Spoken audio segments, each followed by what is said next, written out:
Kali, the Dark Mother. Is Kali my divine mother of a black complexion? She appears black because she is viewed from a distance, but when immediately known she is no longer so. The sky appears blue at a distance, but look at it closely, and you will find that it has no color. The water of the ocean looks blue at a distance, but when you go near and take it in your hands, you will find that it is colorless. An excerpt from Ramakrishna Paramahansa. Her garland of 50 human heads, each representing one of the 50 letters of the Sanskrit alphabet, symbolizes the repository of knowledge and wisdom. She wears a girdle of severed human hands, hands that are principal instruments of work, and so signify the action of karma. Thus the binding effects of this karma have been overcome, severed, as it were, by devotion to Kali. She has blessed the devotee by cutting him free from the cycle of karma. Her white teeth are symbolic of purity, and her lolling tongue, which is red, dramatically depicts the fact that she consumes all things and denotes the act of tasting or enjoying what society regards as forbidden. Kali's four arms represent the complete circle of creation and destruction which is contained within her. She represents the inherent creative destructive rhythms of the cosmos. Her right hand, making the mudras of fear not and conferring boons, represent the creative aspect of Kali, while the left hands, holding a bloodied sword and a severed head, represent her destructive aspect. The bloodied sword and severed head symbolize the destruction of ignorance and the dawning of knowledge. The sword is the sword of knowledge that cuts knots of ignorance and destroys false consciousness. Kali opens the gates of freedom with this sword, having cut the 8 bonds that bind human beings. Finally, her 3 eyes represent the sun, moon, and fire, with which she is able to observe the 3 modes of time, past, present, and future. This attribute is also given of the name Kali, which is the feminine form of Kala, the Sanskrit name for time. Kali's mortal form Shakti lost control when evil continued to kill her cubs. She transforms into Kali, the fierce one, and does not even try to defeat the demons. Instead, she just massacres all of them. She becomes mother, taking revenge for her murdered babies and punishing evil.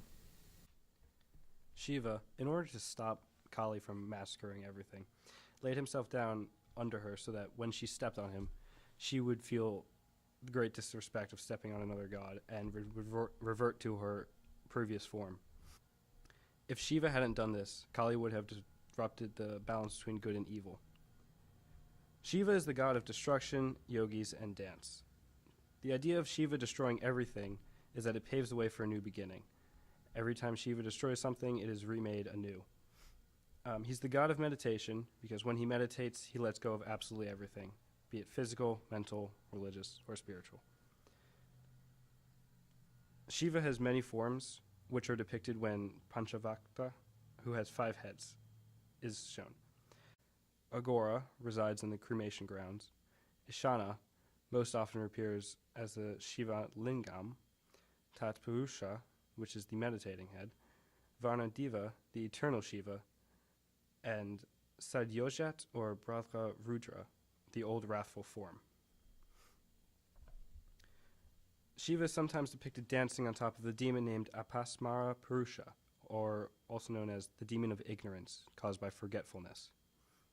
When Shiva is depicted not dancing upon Apasmara Purusha, there are multiple objects that represent or symbolize. When Shiva is not depicted dancing on the demon, there are multiple objects either around him or on him that represent and symbolize him. The trident, each prong representing the 3 gunas, which are certain types of foods.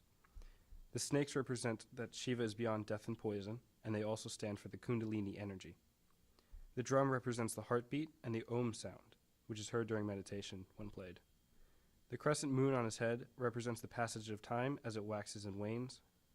The tiger skin represents the mind and is usually depicted under Shiva or being worn by Shiva. The deer, which is shown in one of his hands, represents a natural flow of the mind's thought process. Shiva and Kali need to coexist to keep each other in check. One cannot exist without the other, because if one goes mad, the other needs to be stepped on in order to be brought back.